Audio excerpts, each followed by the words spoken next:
Hi friends, ಎಲ್ಲರಿಗೂ ನಮಸ್ತೆ. Harvey creators ಚಾನಲ್ಗೆ ಸ್ವಾಗತ. ಇವತ್ತು ನಾವು ಹೋಗ್ತಾ ಇದ್ದೀವಿ ನಮ್ಮ ತುಮಕೂರಿನ ಸುಪ್ರಸಿದ್ಧ ಸಿದ್ಧಗಂಗಾ ಮಠಕ್ಕೆ. ನೋಡ್ಬೋದು ನೀವು, ಆಲ್ರೆಡಿ ನಾವು ಎಂಟ್ರೆನ್ಸಲ್ಲಿದ್ದೀವಿ. ಸಿದ್ಧಗಂಗಾ ಮಠಕ್ಕೆ ಬರ್ತಾ ಇದ್ದೀವಿ. ಆ್ಯಕ್ಚುಲಾಗಿ ಇವತ್ತು ನಾವು ಹೋಗ್ತಾ ಇರೋದು ಇಲ್ಲಿರೋ ಅಂಥ ಸ್ಮೃತಿವನ ನೋಡಲಿಕ್ಕೆ. ಹೊಸದಾಗಿ ಓಪನ್ ಆಗಿದೆ ಸ್ಮೃತಿವನ, ತುಂಬ ಚೆನ್ನಾಗಿದೆ. ಆಲ್ಮೋಸ್ಟ್ ಕೆಲವೊಂದು ವಿಡಿಯೋಸಲ್ಲಿ ಕೂಡ ನಾನು ನೋಡಿದ್ದೀನಿ ಇನ್ಸ್ಟಾದಲ್ಲೆಲ್ಲ. ಸೊ ಹಾಗಾಗಿ ಈ ಒಂದು ವನಕ್ಕೆ ಹೋಗ್ತಾ ಇದ್ದೀವಿ ನಾವು. ಆದರೆ ಇಲ್ಲಿ ಬಂದ ಮೇಲೆ ಗೊತ್ತಾಯಿತು ನಾವು ಬಂದಿರೋ ಟೈಮ್ ಸರಿ ಇಲ್ಲ ಅಂತ. ಯಾಕೆ ಅಂದರೆ ನಾವು ಬಂದಿರೋದು 5:30, ಅದು ಕ್ಲೋಸಿಂಗ್ ಟೈಮ್ ಬಂದುಬಿಟ್ಟು 5 ಗಂಟೆಗಿದೆ. ಹಾಗಾಗಿ ಸ್ಮೃತಿವನ ನೋಡೋ ಆಸೆನ ಇವತ್ತು ನಾವು ತೆಗೆದಾಕ್ತಾ ಇದ್ದೀವಿ ಫ್ರೆಂಡ್ಸ್. ಹಾಗಂತ ನಾನೇನು ಬೇಜಾರು ಮಾಡ್ಕೊಳ್ಲಿಲ್ಲ, ಅದನ್ನು ಇನ್ನೊಂದು ದಿವಸ ನೋಡ್ಬೋದು, ತುಂಬ ದೂರ ಏನಿಲ್ಲ ಅಲ್ವಾ. ಹಾಗೇ ನಮ್ಮ ಸ್ವಾಮೀಜಿಯವ್ರನ್ನ ನೋಡಬೇಕಲ್ವಾ. ಖುಷಿಯಾಗಿ ಶ್ರೀ ನಮ್ಮ ಶಿವಕುಮಾರ ಸ್ವಾಮೀಜಿಯವರ ಗದ್ದಿಗೆಗೆ ನಾನು ಬಂದಿದ್ದೀನಿ.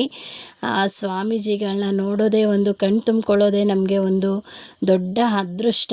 ಅವರಿದ್ದಾಗ ಹೋಗಿ ಅವರ ಆಶೀರ್ವಾದ ಪಡ್ಕೊಂಬರ್ತಾ ಇದ್ವಿ. ಆದರೆ ಈಗ ಈ ರೀತಿಯಾಗಿ ನೋಡ್ತಾ ಇದ್ದೀವಿ. ಆದರೂ ಇವರಿರೋ ಜಾಗದಲ್ಲಿ ಕೂತ್ಕೊಂಡು ಸ್ವಲ್ಪ ಹೊತ್ತು ಅವರ ಸ್ಮರಣೆ ಮಾಡೋದು ನಮಗೆಲ್ಲ ತುಂಬ ಖುಷಿ ವಿಷಯ. ತುಂಬ ಸಮಾಧಾನವಾಗುತ್ತೆ ಮನಸ್ಸಿಗೆ. ಇಲ್ಲಿ ಬಂದು ಕೂತ್ಕೊಂಡು ನೆಮ್ಮದಿಯಿಂದ ಒಂದು ಸ್ಮರಣೆ ಮಾಡೋದ್ರಿಂದ, ಇಲ್ಲಿರೋವಂಥ ಮಕ್ಕಳನ್ನ ನೋಡೋದ್ರಿಂದ, ಈ ಸಿದ್ಧಗಂಗಾ ಮಠದಲ್ಲಿ ಮಕ್ಕಳು ಓಡಾಡೋದನ್ನ ನೋಡೋದೇ ನಮಗೆ ಒಂದು ದೊಡ್ಡ ಖುಷಿ. ಎಷ್ಟು ಚೆನ್ನಾಗಿ ಓಡಾಡ್ತಿರ್ತಾರೆ ಎಲ್ಲರೂ, ಎಷ್ಟೊಂದು ಖುಷಿ ಆಗುತ್ತೆ ಎಲ್ಲರೂ ನೋಡೋದಕ್ಕೆ. ಅದರಲ್ಲಿ ಹೇಳಬೇಕು ಅಂದರೆ ಅದು ಕೂಡ ಇವತ್ತು ಕಮ್ಮಿ ಇದ್ದಾರೆ ಮಕ್ಕಳು. ಯಾಕೆ ಅಂತಂದರೆ ಸಮ್ಮರ್ ಅಲ್ವಾ, ಬೇಸಿಗೆಗೆ ಆಲ್ಮೋಸ್ಟ್ ಎಲ್ಲ ಅವ್ರವ್ರ ಮನೆಗಳಿಗೆ ಹೋಗಿರ್ತಾರೆ, ಕಮ್ಮಿ ಜನ ಇದ್ದಾರೆ. ಆದರೂ ಪರವಾಗಿಲ್ಲ, ನಾವು ಸ್ವಾಮೀಜಿಯವರ ದರ್ಶನ ಮಾಡಿ ಆಚೆ ಬಂದು ಈಗ ಸ್ವಾಮೀಜಿಯವರು ಕುಳಿತುಕೊಳ್ಳೋ ಅಂಥ ಒಂದು ಜಾಗಕ್ಕೆ ಹೋಗ್ತಾ ಇದ್ದೀವಿ. ಬನ್ನಿ ಫ್ರೆಂಡ್ಸ್, ನಾವು ಸ್ವಾಮೀಜಿಯವರು ಆಗ ಕುಳಿತು ಭಕ್ತರನ್ನೆಲ್ಲ ಯಾವ ರೀತಿ ಆಶೀರ್ವಾದ ಮಾಡ್ತಾಯಿದ್ರು, ಎಲ್ಲಿ ಕೂತ್ಕೊಂಡು ಆಶೀರ್ವಾದ ಮಾಡ್ತಾಯಿದ್ರು ಅನ್ನೋ ಒಂದು ಜಾಗನ ನಾನಿವತ್ತು ನಿಮಗೆ ತೋರಿಸ್ತೀನಿ. ಇದೇ ಜಾಗದಲ್ಲಿ ನಮ್ಮ ಸ್ವಾಮೀಜಿಗಳು ಇರ್ತಾ ಇದ್ದಿದ್ದು. ಭಕ್ತರೆಲ್ಲ ಬಂದಾಗ ಅವರಿಗೆ ದರ್ಶನ ಕೊಡ್ತಾ ಇದ್ದಿದ್ದು, ಅವರಿಗೆ ಆಶೀರ್ವಾದ ಮಾಡ್ತಾ ಇದ್ದಿದ್ದು ನೋಡ್ಬೋದು ನೀವು. ಸ್ವಾಮೀಜಿಯವರ ಒಂದು ವಿಗ್ರಹ ಇಲ್ಲಿದೆ.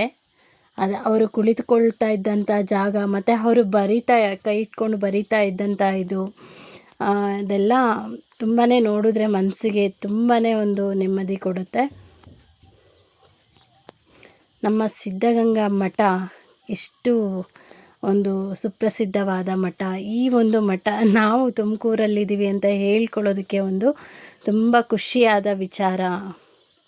ಹಾಗೆ ಸಿದ್ಧಗಂಗಾ ಮಠ ಅಂದ ಕೂಡಲೇ ಬರೀ ಮಠ ಅಷ್ಟೇ ಇಲ್ಲ, ನಮ್ಮ ಎಷ್ಟೋ ಜನಗಳಿಗೆ ಒಂದು ವಿದ್ಯಾಭ್ಯಾಸವನ್ನು ದಾನ ಮಾಡ್ತಾ ಇರೋ ತ್ರಿವಿಧ ದಾಸೋಹಿ ನಮ್ಮ ಶ್ರೀ ಶಿವಕುಮಾರ ಸ್ವಾಮೀಜಿಯವರು. ಅನ್ನದಾನ ಇರ್ಬೋದು, ಹಾಗೆ ವಿದ್ಯಾದಾನ ಇರ್ಬೋದು. ವಿದ್ಯಾದಾನ ಅಂತಂದರೆ ಎಲ್ಲ Siddaganga school, college, medical college, ಇದನ್ನೆಲ್ಲ ಸ್ವಾಮೀಜಿಯವರ ಕಡೆಯಿಂದ ಆಗಿದೆ. ಅದು ನಮಗೆಲ್ಲ ತುಂಬ ಅದೃಷ್ಟವಾದ ಒಂದು ವಿಷಯ. ಹಾಗೆ ಹೇಳಬೇಕು ಅಂತಂದರೆ, ಕಾಯಕವೇ ಕೈಲಾಸ ಎಂಬ ಒಂದು ನುಡಿಯನ್ನು ಕೊಟ್ಟಿರುವಂತಹ ನಮ್ಮ ಬಸವಣ್ಣನವರು ಹಾಗೆಯೇ ಇನ್ನೊಂದು ವಚನವನ್ನು ಹೇಳಿದ್ದಾರೆ.